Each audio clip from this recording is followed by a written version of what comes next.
অনেকেই ঈদুল আজহার নামাজের নিয়ম নিয়ত এগুলো জানতে চেয়েছেন। তো এটার জন্য অনেকেই ইউটিউবে সার্চ দিয়ে থাকেন। হ্যাঁ, আপনি ইউটিউবে সার্চ দিয়ে আলহামদুলিল্লাহ হক্কানি ওলামায়ে কেরামের ভিডিওগুলো দেখবেন ইনশাল্লাহ। তো আমি আমার ছোট মেধা থেকে, আমার ক্ষুদ্র প্রয়াস থেকে আমি আপনাদেরকে কোরআন হাদিস থেকে আমি একটু জানিয়ে দেওয়ার চেষ্টা করবেন ইনশাল্লাহ। ঈদুল আজহা ঈদুল ফিতর নামাজের নিয়ম একই, শুধু নিয়তটা আলাদা। ঈদুল ফিতর এবং ঈদুল আজহা, তো আমরা যেহেতু এখন ঈদুল আজহার নামাজ পড়ব, সেই সুবাদে আমি ঈদুল আজহার নামাজের নিয়মটা আপনাদেরকে বলে দিচ্ছি। নিয়তটা এইভাবে করতে পারেন। আসলে সবচেয়ে বড় নিয়ত, আপনি বাসা থেকে বের হয়েছেন, নিয়ত হয়ে গেছে, তারপরেও আপনি আসার পরে আমি ইমামের পিছনে অতিরিক্ত 6 তাকবীরের সহিত ঈদুল আজহার 2 রাকাত ওয়াজিব নামাজ আদায় করতেছি, আল্লাহু আকবার এই বলে নামাজ আদায় হয়ে যাবে ইনশাল্লাহ। আর যখন ইমাম সাহেব নামাজ শুরু করবে, তো আমরা ইমামের সাথে নামাজ পড়ব, প্রত্যেক তাকবীরের সাথে আমরা হাত উঠাইব, হাত ছেড়ে দিব।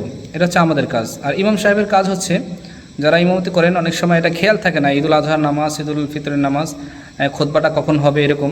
তো খুতবা নামাজের পরেই হবে। জুমার নামাজের খুতবাটা হয় সবসময় নামাজের আগে, আর ঈদের নামাজের খুতবাটা হবে নামাজের পরে। এতটুকু মনে রাখবেন, তাহলেই হবে।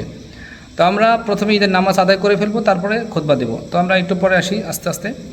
নামাজটা যখন আমরা শুরু করব, ইমাম সাহেব যারা আছেন তারা সুন্দরভাবে বোঝার জন্য আমরা প্রথমে স্বাভাবিক তাকবীর বলবো। তাকবীর বলার পরে তারপরে সানা পড়ব। প্রথম রাকাতে তাকবীর বলবো, তারপরে সানা পড়ব। সানা পড়ার পরে আমরা সূরা কিরাত শুরু করার আগে অতিরিক্ত আমরা 3টা তাকবীর দেব। চতুর্থ তাকবীর দিয়ে আমরা হাত বেঁধে ফেলবো, ঠিক আছে?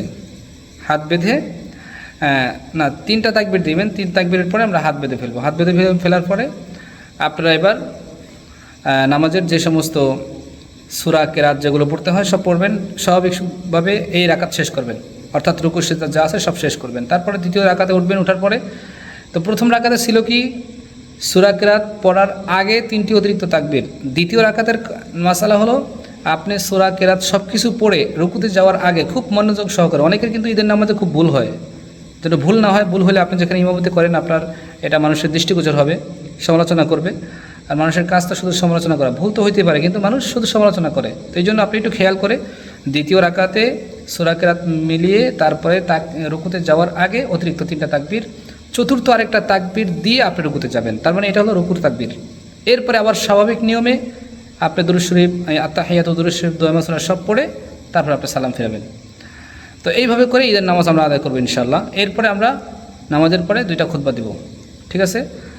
প্রথম খুতবা যেটা আছে, এটার ভিতরে বিশেষ করে আল্লাহু আকবার, আল্লাহু আকবার, লা ইলাহা ইল্লাল্লাহু, আল্লাহু আকবার, আল্লাহু আকবার, ওয়া লিল্লাহিল হামদ, এগুলো বেশি থাকবে। আর বাকি আপনি ইচ্ছা করলে আমরা খুতবার যে শর্তগুলো আছে এগুলো মেনে আমরা খুতবা নিজেরা বানিয়ে নিতে পারি। কোরআন, হাদিস, দরুদ, জিকির, উম্মতের জন্য দোয়া এবং উম্মতের জন্য বয়ান, এই কয়েকটা বিষয় মিলেই তো খুতবা হয়। এগুলো নিয়ে আপনি বানিয়ে নিজের থেকেও আপনি আলোচনা খুতবা সাজিয়ে দিতে পারবেন। আর সানি খুতবাটাও আপনি আমাদের যে জুমার সানি খুতবা আছে, আপনি ওইটাও ইচ্ছা করে দিতে পারেন। ওইটা দিয়ে তারপরে আপনি সাথে এই কোরবানি সংক্রান্ত কিছু আয়াত এবং হাদিস এবং সাথে আরও কিছু এক্সট্রা কিছু দোয়া, এগুলো মিলিয়ে তারপরে আপনি ইনশাল্লাহ খুতবা দিতে পারেন। এইভাবে করে আমরা ঈদের নামাজ, খুতবা এগুলো আমরা শেষ করব। আল্লাহ আমাদের সবাইকে তৌফিক দান করেন। আসসালামু আলাইকুম ওয়া রাহমাতুল্লাহি ওয়া বারাকাতুহু।